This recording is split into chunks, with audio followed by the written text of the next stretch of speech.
नमस्कार, आपके साथ मैं हूं सबीना तामंग देशमुख।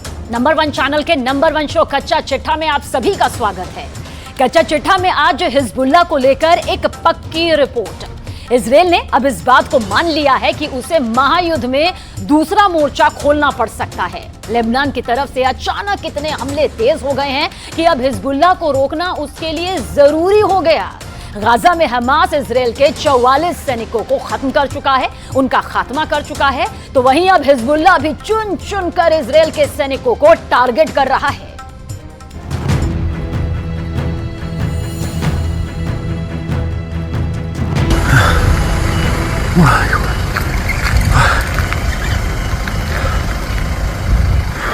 ये गाजा नहीं है, ये हमास भी नहीं है, ये है उत्तरी इजराइल। लेबनान से लगे हुए इस इलाके में जैसे जहन्नुम की आग जल रही है। इजराइल अब लेबनान को गाजा बनाने की तैयारी में जुट गया है, क्योंकि हिजबुल्लाह ने इस हमले को अंजाम दिया है। इजराइल और लेबनान बॉर्डर पर हुआ यह हमला एंटी टैंक मिसाइल से किया गया है। दावा किया जा रहा है कि इस हमले में इजराइल के कई सैनिक बुरी तरह घायल हुए हैं। अगर यह हमला बड़ा लगा तो इस अटैक को देखिए। हिजबुल्लाह के लड़ाके रमीम बैरक के पास एंटी टैंक मिसाइल फायर करते हैं और फिर होता है ये धमाका।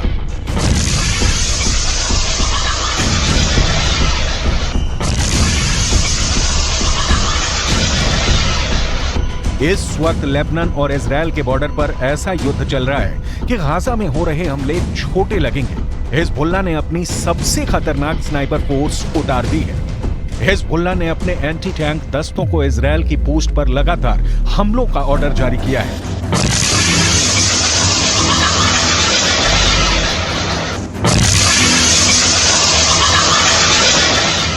इन धमाकों ने एक बड़ी गारंटी दे दी है। इन हमलों ने साफ कर दिया है कि अब इजराइल लेबनान को माफ नहीं करेगा। इजराइल के रक्षा मंत्री की बड़ी धमकी देखिए। מה שאנחנו עושים בעזה אנחנו יודעים לעשות בביירות. מה שאנחנו עושים בעזה אנחנו יודעים לעשות בביירות. इजराइल की वार्निंग बहुत साफ है। उसने जो हाल फिलिस्तीन के गाजा का किया है, यही हाल वो लेबनान की राजधानी बेरूत का कर सकता है। यानी इजराइल ने अब जो पहले गाजा का हाल किया है, वही वो बेरूत को दूसरा गाजा बनाकर करेगा। सवाल है कि इस युद्ध में कितने गाजा बनेंगे। हिजबुल्लाह का एक और हमला देखिए। हिजबुल्लाह ने इस वक्त इजराइल की नाक में दम कर दिया है। इजराइल को दूसरा मोर्चा खोलने के लिए मजबूर कर दिया है। हिजबुल्लाह इस वक्त इजराइल के लिए सबसे बड़ी टेंशन बन चुका है, क्योंकि हिजबुल्लाह ने साफ कर दिया है कि वो हमास के लिए अब कुछ भी करेगा और वो इजराइल पर हमले जारी रखेगा।